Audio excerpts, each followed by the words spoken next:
ایک شخص نے اپنی مسجد کے پیش امام سے کہا، مولانا میں کل سے مسجد نہیں آؤں گا۔ اس نے جواب دیا، ہاں کیوں نہیں؟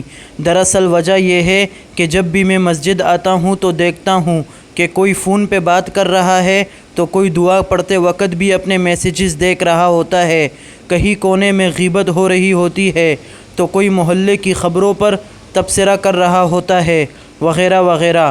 پیش امام صاحب نے وجہ سننے کے بعد کہا، اگر ہو سکے تو مسجد نہ آنے کا اپنا آخری فیصلہ کرنے سے پہلے ایک عمل کر لیجئے۔ اس نے کہا، بالکل، میں تیار ہوں۔ مولانا مسجد سے متصل اپنے حجرے میں گئے اور ایک بھرا ہوا گلاس پانی کا لے کر آئے اور اس شخص سے کہا، یہ گلاس ہاتھ میں لیں اور مسجد کے اندرونی حصے کا 2 چکر لگائیں، مگر دھیان رہے پانی چھلکنے نہ پائے۔ اس شخص نے کہا، اس میں کون سی بڑی بات ہے، یہ تو میں انجام دے سکتا ہوں۔ اس نے گلاس لیا اور پوری احتیاط سے مسجد کے گرد 2 چکر لگا ڈالے۔ مولانا کے پاس واپس آ کر خوشی سے بتایا کہ ایک قطرہ بھی پانی کا نہیں چھلکا۔